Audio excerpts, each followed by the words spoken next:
Assalamualaikum warahmatullahi wabarakatuh. Kami dari kelompok E19NJH akan mempresentasikan tentang studi kelayakan bisnis perusahaan Gojek.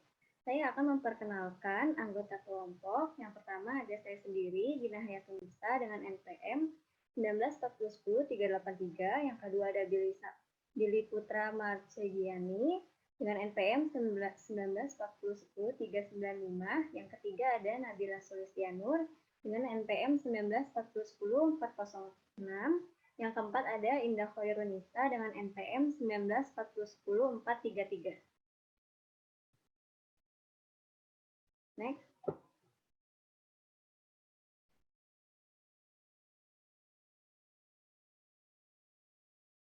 Latar belakang. Jasa sering dipandang sebagai suatu fenomena yang rumit. Kata jasa itu sendiri mempunyai banyak arti, dari mulai pelayanan pribadi sampai jasa sebagai suatu produk. Masalah jasa transportasi saat ini dirasa sebagai sarana yang sangat penting di dalam kehidupan masyarakat.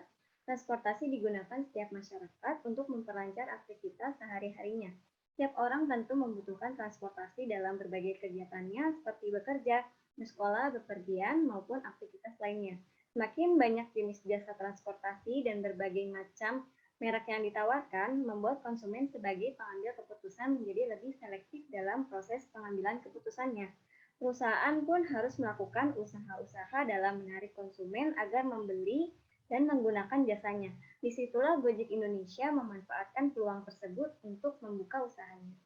Next. Profil perusahaan Gojek. Next. PT Gojek Indonesia atau disebut dengan Gojek pertama kali didirikan oleh Nadiem Makarim pada tahun 2011. Gojek adalah perusahaan berjiwa sosial yang memimpin revolusi industri transportasi ojek. Gojek bermitra dengan para pengendara ojek berpengalaman di Jakarta, Bandung, Bali, dan Surabaya dan menjadi solusi utama dalam pengiriman barang, pesan antar makanan, berbelanja, dan berpergian di tengah kemacetan. Kantor pusat yang terletak di Jalan Kemang Timur nomor 15, Mampang Perapatan, Kota Jakarta Selatan, daerah khusus Ibu Kota Jakarta 12730. Seiring berkembangnya permintaan masyarakat terhadap layanan Gojek, kini Gojek mempunyai kantor cabang di setiap daerah. Tukang ojek yang bernaung di Gojek juga sudah mencapai 1,7 juta driver di Indonesia. Next.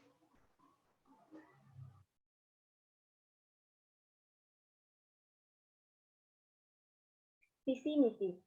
Visi menjadi hyperlocal marketplace yang menghubungkan pelanggan, mitra driver, dan mitra usaha. Misi mengatasi permasalahan sehari-hari dengan menghubungkan pelanggan dengan para penyedia barang dan jasa terbaik yang ada di pasar. Next. Layanan Gojek. Gojek saat ini memiliki lebih dari 20 layanan seperti yang terlihat di PPT. Contohnya ada GoRide, GoSend, GoCar, GoBox, dan lain-lain. Next.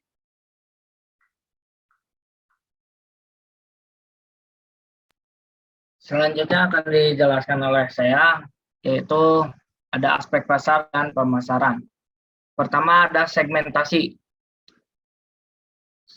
Segmentasi pasar adalah membagi pasar menjadi kelompok pembeli dibedakan menurut kebutuhan, karakteristik, atau tingkah laku yang mungkin membutuhkan produk yang berbeda. Pada dasarnya ada dua pendekatan segmentasi berdasarkan karakteristik konsumen. Berikut adalah pendekatan yang dilakukan oleh Gojek Indonesia. Yang pertama ada segmentasi berdasarkan karakteristik konsumen. Di dalamnya adalah ada demografi dan sosioekonomi. Yang kedua ada psikografis. Yang ketiga ada geografi. Yang kedua ada segmentasi berdasarkan respon konsumen. Di dalamnya ada segmentasi manfaat, segmentasi pengguna, dan segmentasi promosional, dan segmentasi loyalitas. Setelah mengidentifikasi macam-macam segmentasi yang mungkin akan dipakai, maka sekarang adalah memilih dasar terbaik untuk segmentasi dari berbagai macam kelebihan dan kelemahan yang telah didapatkan.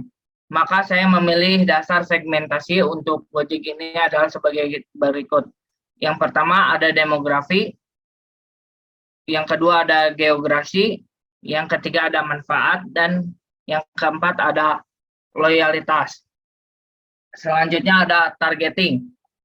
Setelah mengevaluasi bermacam-macam segmen pasar yang ada, Gojek memutuskan melakukan pasar target dengan melakukan strategi pemasaran tanpa perbedaan, yaitu mengabaikan perbedaan segmen pasar dan menawarkan satu macam produk kepada seluruh pasar. Karena jasa yang ditawarkan oleh Gojek ini dirasa dinikmati atau dipakai oleh semua kalangan. Selanjutnya ada positioning. Positioning menyakup perancangan dan penawaran citra perusahaan agar target pasar mengetahui dan menganggap penting posisi perusahaan di mata pesaing. Dan juga mencakup sebuah keunggulan yang patut ditampilkan harus memenuhi kriteria penting, berbeda, lebih unggul, dapat dikomunikasikan, tidak mudah ditiru, terjangkau, dan menguntungkan.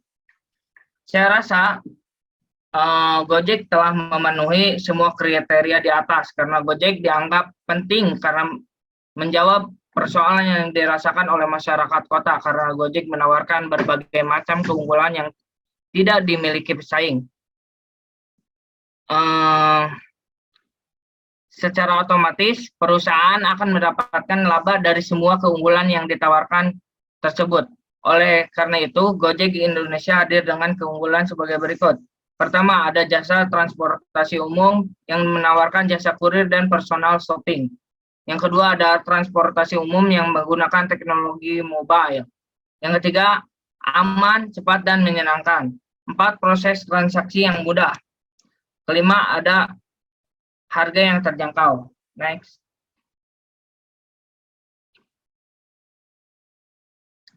Ada saluran distribusi. Saluran distribusi jasa yang Gojek gunakan adalah saluran karena jasa yang mereka lakukan adalah jasa murni atau pure service. Merupakan jasa yang tergolong high contact. Jasa ini tidak memerlukan saluran distribusi yang sampai memerlukan saluran 1 tingkat ataupun saluran 2 tingkat. Karena jasa yang kami tawarkan ini, atau yang Gojek tawarkan ini sangat memberikan kemudahan kepada konsumen, mulai dari jasa antar, jemput, kurir instan, dan personal shopping. Next. Strategi promosi jasa yang dilakukan oleh Gojek. Menurut periklanan menurut Philip Kotler dan Gary Armstrong adalah segala biaya yang dikeluarkan sponsor untuk melakukan presentasi dan promosi non-pribadi dalam bentuk gagasan, barang, atau jasa. Media pemasaran yang dilakukan oleh Gojek antara lain melalui televisi, surat kabar, surat langsung, majalah, radio, luar ruang, dan internet. Next. Selanjutnya akan dilanjutkan oleh teman saya, Nabila. Selanjutnya ada aspek operasional. Lingkungan operasional merupakan lingkungan yang memiliki kaitan langsung dengan aktivitas operasional perusahaan. Lingkungan operasional adalah lingkungan yang paling dekat dengan semua aktivitas perusahaan. Lingkungan operasional terbagi menjadi 4. Yang pertama ada lingkungan pesaing. Startup layanan ojek dan kurir di Indonesia dapat menjadi pesaing bagi Gojek adalah Willline dan GrabBike. Willline didirikan oleh Kris Wibawa pada tahun 2012 dan saat ini hanya melayani wilayah Jakarta dan sekitarnya. Sedangkan GrabBike didirikan oleh Anthony Tan yang merupakan pria berkebangsaan Malaysia. GrabBike merupakan layanan dari Grab Taksi yang baru lahir di Indonesia pada awal tahun 2015 ini. Yang kedua ada lingkungan pelanggan. Pelanggan adalah pembeli produk yang dihasilkan oleh perusahaan. Pelanggan merupakan faktor kunci keberhasilan bisnis karena pelanggan merupakan sumber pendapatan. Analisis pelanggan dalam lingkungan operasional dilakukan dengan analisis reaktif dan proaktif. Adapun pelanggan bisnis layanan ojek dan kurir ini adalah masyarakat perkotaan di Indonesia. Kehadiran Gojek dan sejenisnya merupakan alternatif baru yang sangat membantu masyarakat perkotaan untuk melewati kemacetan. Yang ketiga ada lingkungan pemasok.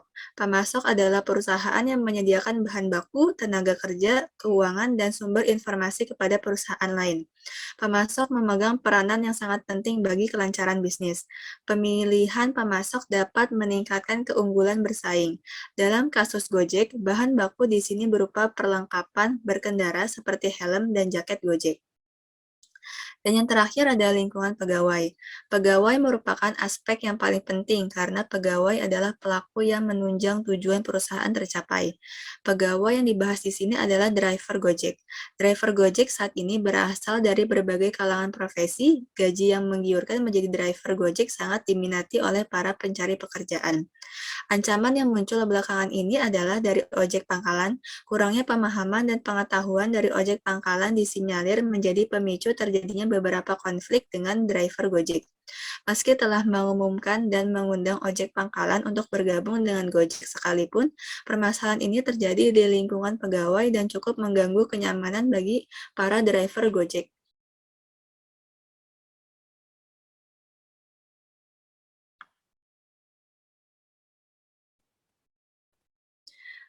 Salah satu strategi Gojek yang paling ampuh adalah dengan menciptakan brand awareness.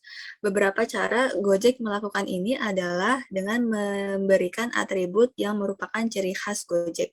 Contohnya adalah semua driver Gojek diharuskan menggunakan helm yang berstiker hijau dan jaket hijau khas Gojek. Dengan ini orang-orang pun akan mengenali secara seketika jika ada driver Gojek yang lewat. Ini juga sekaligus merupakan marketing berjalan, karena orang-orang terus diingatkan bahwa servis Gojek selalu tersedia untuk digunakan. Juga karena sering melihat, secara tidak sadar nantinya pada situasi-situasi tertentu, mereka akan langsung teringat akan Gojek dan kemudahan yang ditawarkannya. Selanjutnya ada aspek manajerial dan SDM. Gojek berkomitmen untuk menjalankan bisnisnya sesuai dengan tingkat integritas dan standar etika tertinggi. Gojek mendukung hak asasi manusia yang diproklamasikan secara internasional dan memastikan karyawan, mitra driver, dan mitra usaha tidak terlibat dalam segala bentuk pelanggaran hak asasi manusia. Gojek juga telah menyiapkan kode etik untuk menerapkan praktik-praktik bisnis yang etis ke dalam organisasi. Semua karyawan, dewan direksi, kontraktor, mitra driver, dan mitra usaha konsultan, dan pihak-pihak lain yang mungkin terkait dengan kami dalam melakukan pekerjaan atau memberikan layanan diharapkan untuk mengikuti kode etik. Elemen-elemen utama yang terdapat dalam kode etik Gojek yaitu yang pertama, menghargai satu sama lain agar menciptakan lingkungan kerja yang bebas dari diskriminasi, pelecehan, dan segala bentuk kekerasan. Yang kedua, menghindari konflik kepentingan dengan melakukan yang terbaik bagi perusahaan dan pemangku kepentingan. Yang ketiga, menjaga kerahasiaan, menjaga informasi yang ada dan yang diterima dari pelanggan, mitra driver, dan mitra usaha atau informasi di bawah perjanjian kerahasiaan, non-disclosure agreement. Yang keempat, melindungi aset, menghindari penggunaan kekayaan intelektual secara tidak sah dan menggunakan peralatan, perlengkapan, dan sumber daya perusahaan dengan bijak.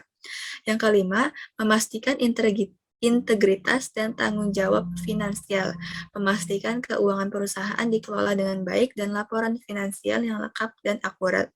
Dan yang terakhir, menerapkan kebijakan anti penyuapan, dilarang memberi dan menerima suap dalam bentuk apapun, moneter dan non-moneter.